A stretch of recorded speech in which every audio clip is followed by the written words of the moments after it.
Hello everyone, welcome to channel वाला सक to success. कैसे हैं आप सब? एंड आई होप आप सब यहाँ पे डेली यहाँ कंप्यूटर क्लास अटेंड कर रहे होंगे और आप लोग कंप्यूटर के जो क्वेश्चन के पैटर्न है वो भी आपको अच्छे लग रहे होंगे, पसंद आ रहे होंगे।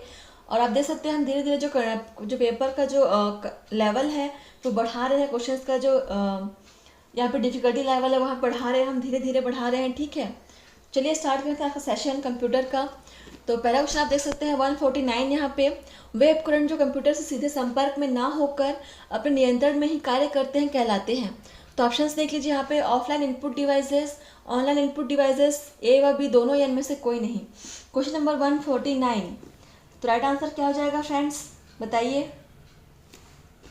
Option A is correct, offline input devices. ठीक है, नेक्स्ट क्वेश्चन नंबर 150 देख लीजिए। 150, कंप्यूटर का मुख्य और सुगम ऑनलाइन इनपुट डिवाइस है। तो ऑप्शन है यहाँ पे mouse, keyboard, optical mark reader या इनमें से कोई नहीं। तो यहाँ पे ऑनलाइन इनपुट डिवाइस की बात कर रहे हैं फ्रेंड्स। ठीक है, तो क्वेश्चन नंबर 150 का राइट आंसर क्या हो जाएगा, देखिए इनपुट डिवाइस जो है वो ऑनलाइन वो कीबोर्ड होता है। ठीक है, option B is correct.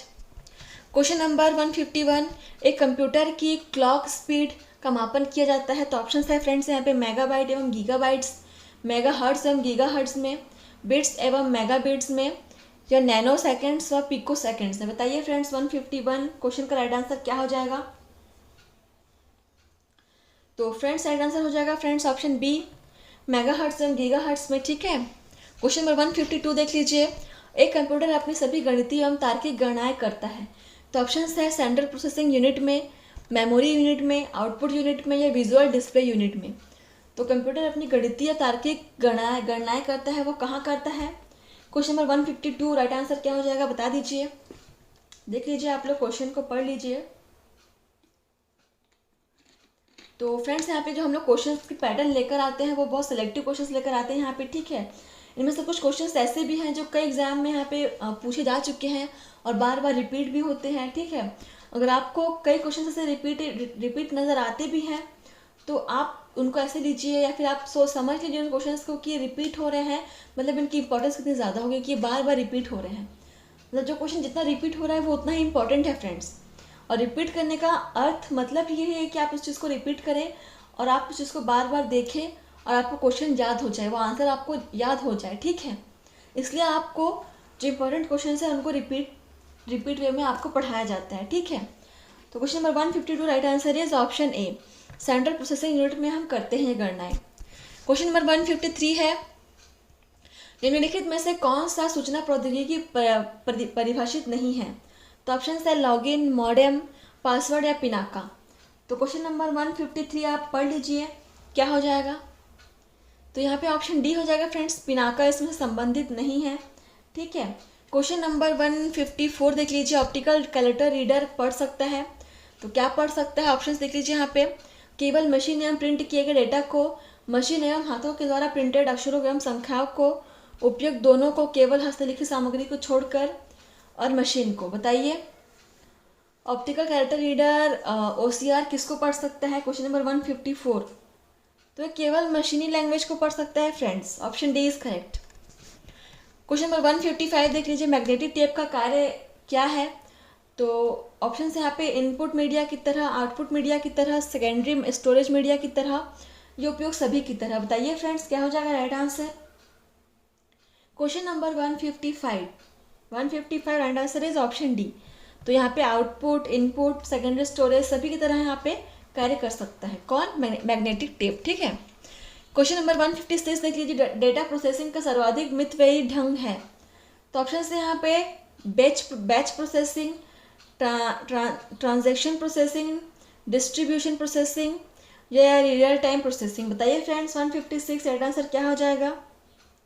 Data processing का सर्वाधिक मितव्ययी ढंग क्या है, ऑप्शन ए बैच प्रोसेसिंग। ठीक है, क्वेश्चन नंबर 157 देख लीजिए, वेब क्लाइंट्स को कहते हैं, क्या कहते हैं।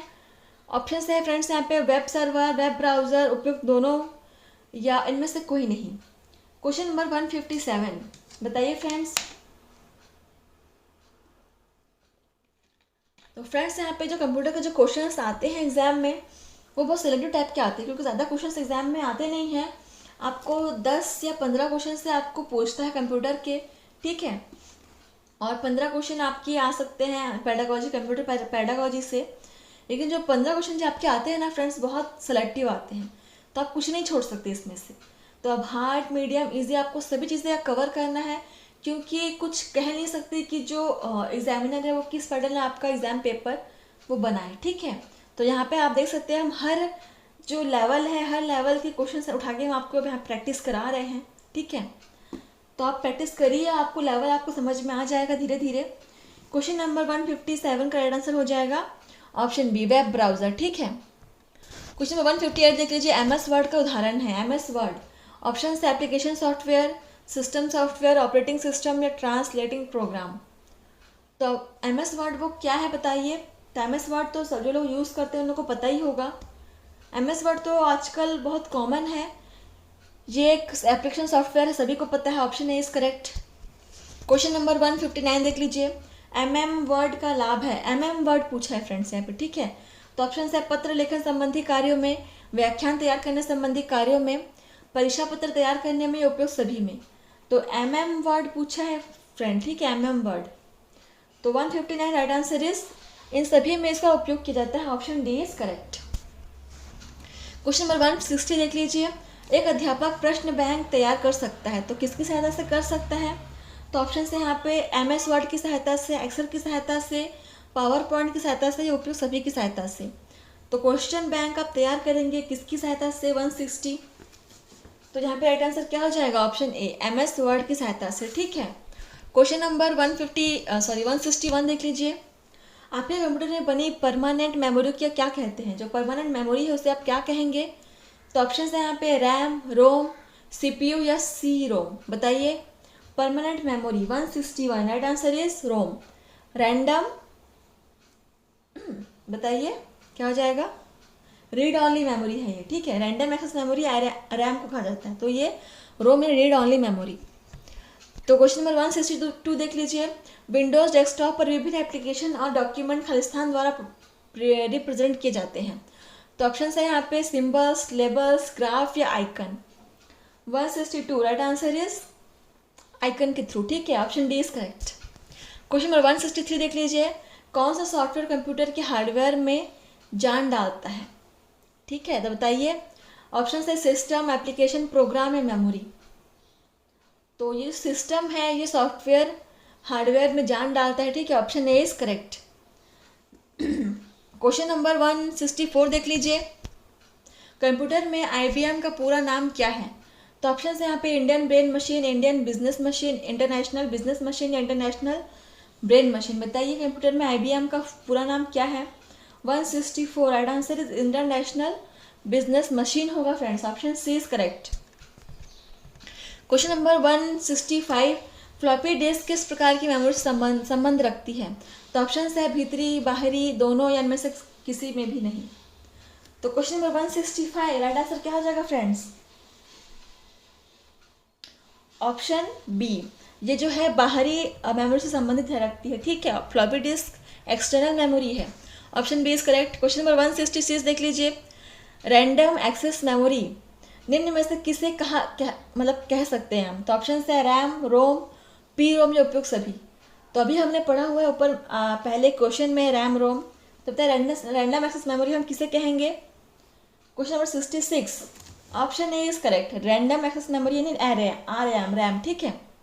और रोम होता है read only memory. Question number 167 देख लीजिए, कंप्यूटर पर काम करने के लिए मुख्यतः किसकी ज़रूरत पड़ती है। तो ऑप्शन है हार्डवेयर, सॉफ्टवेयर, एवं भी दोनों या इनमें से कोई नहीं। तो ये तो बहुत इजी क्वेश्चन है फ्रेंड्स। कंप्यूटर पर काम करने के लिए हमें हार्डवेयर, सॉफ्टवेयर दोनों की ज़रूरत पड़ती है। ऑप्शन ए और बी दोनों हो जाएंगे। Option C is correct. Question number 168, MS DOS है system software, application software, Unix software या new software. MS DOS 168 right answer is system software है या MS DOS। Option A is correct. Question number 169, compile computer किस प्रकार की भाषा है। तो ऑप्शन से उच्च स्तरीय भाषा, निम्न स्तरीय भाषा, पास्कल भाषा या कोबोल भाषा। कंपाइलर कंप्यूटर किस प्रकार की भाषा है। 169 right answer is option B, निम्न स्तरीय भाषा है फ्रेंड्स, ठीक है।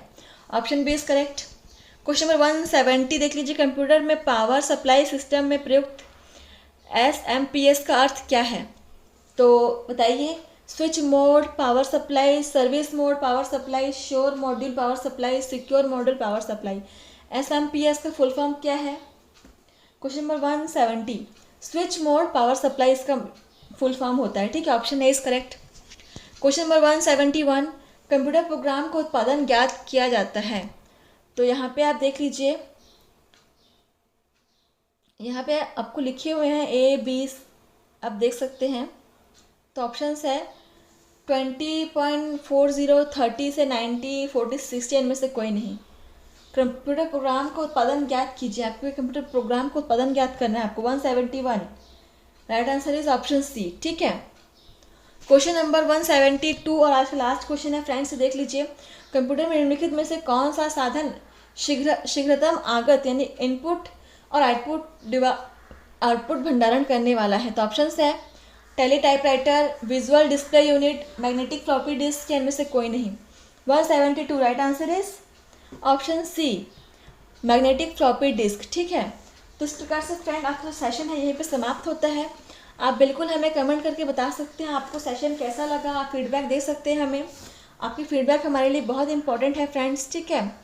और इस प्रकार से हम डेली आप लोग के नए नए पैटर्न पर क्वेश्चन लेकर आते रहेंगे कंप्यूटर के और अलग सब्जेक्ट्स पर। यहाँ पे आपको प्लेलिस्ट आपको मिल जाएंगे, आप जाके चेक कर सकते हैं हमारे channel one step to success पर, ठीक है फ्रेंड्स। तो चलिए फ्रेंड्स, आप तैयारी करते रहिए, हम आपको यहाँ पे MCQ सेशंस प्रोवाइड कराते रहेंगे। तो मिलते हैं नेक्स्ट सेशन में नेक्स्ट सब्जेक्ट और नेक्स्ट नए नए क्वेश्चंस के साथ, ठीक है। चलिए आज के लिए बस इतना ही। धन्यवाद फ्रेंड्स, थैंक यू, आप सभी का शुक्रिया हमारे साथ बने रहने के लिए।